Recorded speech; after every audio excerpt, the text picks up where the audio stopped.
నమస్తే, welcome to పాక్సిద్ధి cookery. ఈరోజు వీడియోలో రవ్వ పాయసం ఎలా చేయాలి అనేది చూసుకోవచ్చు. ఈ రవ్వ బొంబాయి రవ్వ లేదంటే ఉప్మా రవ్వ అంటాం కదా, ఆ రవ్వతో చేశాను. ఇది చాలా క్విక్గా అయిపోయే రెసిపీ. మనకి పండగలప్పుడు ఏమన్నా పూజ అప్పుడు నైవేద్యానికి చేయాలి అనుకున్నా చాలా తొందరగా చేసుకోవచ్చు. లేదంటే ఏమైనా స్వీట్ తినాలనుకున్నా గబగబా చేసేసుకోవచ్చు. దీనికి ముందు మనం చేసి పెట్టుకోవాల్సిందల్లా కాస్త పాలు కాగపెట్టుకొని రెడీగా పెట్టుకోవాలి. ఇప్పుడు నెక్స్ట్ స్టెప్ వచ్చి స్టవ్ వెలిగించుకుని బాండ్లీ పెట్టుకొని 1 టేబుల్ స్పూన్ నెయ్యి వేసుకుని, కొంచెం నేను ఇక్కడ బాదం తీసుకున్నాను, ఒక 7 తీసుకున్నాను. మీకు ఏ నట్స్ కావాలంటే అవి తీసుకోండి. ఇవి చిన్న చిన్న ముక్కలుగా కట్ చేసుకుని కాస్త ఎర్రగా వేగిన తర్వాత ఒక 12 ఎండు ద్రాక్ష తీసుకున్నాను. ఈ నట్స్ రైజిన్స్ అనేవి మీకు క్వాంటిటీ ఎంత కావాలి, ఏ వెరైటీ కావాలి అనేది మీ ఇష్ట ప్రకారం తీసుకోవచ్చు. ఇవి వేగిన తర్వాత బయటికి తీసేసి ఆ మిగతా నెయ్యిలోనే, ఎక్స్ట్రా నెయ్యి ఏమీ వేయనవసరం లేదు, ఒక పావు కప్పు రవ్వ వేసుకుని లో ఫ్లేమ్లో పెట్టుకుని ఒక 2 నిమిషాలు వేయించుకోవాలి. దీనివలన పచ్చివాసన పోతుంది. ప్లస్ మనకి పాయసం చేసిన తర్వాత చక్కగా విడివిడిగా రవ్వ అలాగే ఉంటుందన్నమాట. ముద్దలాగా పేస్ట్ లాగా అయిపోకుండా జిగురు రాకుండా ఉంటుంది.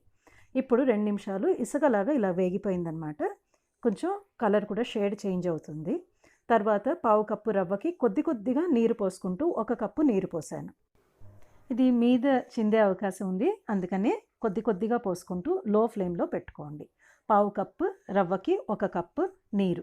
ఇలాగా 2 నిమిషాలు అయిన తర్వాత మెత్తగా ఉడికిపోతుంది, చాలా తొందరగా ఉడుకుతుంది. తర్వాత పావు కప్పు రవ్వకి 2 కప్పుల పాలు పోసుకొని ఒక పొంగు రానిచ్చేదాకా వదిలేయాలి. మధ్య మధ్యలో కలుపుకుంటూ ఉండండి. అది కూడా 2-3 నిమిషాల్లో అయిపోతుంది. ఇప్పుడు పావు కప్పు రవ్వ తీసుకున్నాం కదా, దానికి సగం కప్పు పంచదార, కొంచెం పాలు పోయగానే ఒక్కసారి అటు ఇటు కలుపుకొని పంచదార వెంటనే వేసేయచ్చు.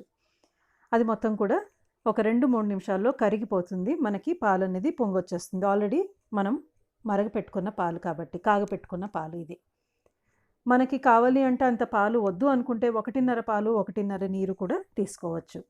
ఇలాగా మరుగుతూ ఉన్నప్పుడు పాలు మనం ఆల్రెడీ వేయించి పెట్టుకున్న నట్స్ రైజిన్స్ దీంట్లో వేసేసుకొని, యాలక్కాయ పొడి కూడా ఒక సగం స్పూన్ వేసుకొని మొత్తం ఒకసారి కలుపుకొని స్టవ్ ఆఫ్ చేసేసుకోవచ్చు.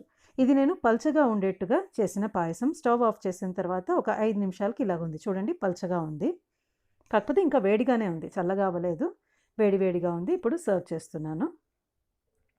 ఇప్పుడు ఒక అరగంట నుంచి 40 నిమిషాలు అయింది చేసిన తర్వాత. చూడండి, ఇలాగ కొద్దిగా చిక్కపడుతుంది, ఎక్కువ చిక్కపడదు, కొద్దిగా చిక్కపడుతుంది. మీకు ఇంకా గట్టిగా కావాలి అనుకుంటే ఇంకొంచెం రవ్వ ఎక్కువ వేసుకోవచ్చు, లేదంటే పాలు నీళ్లు అనేవి ఇంకొంచెం తక్కువ చేసి వేసుకోవచ్చు.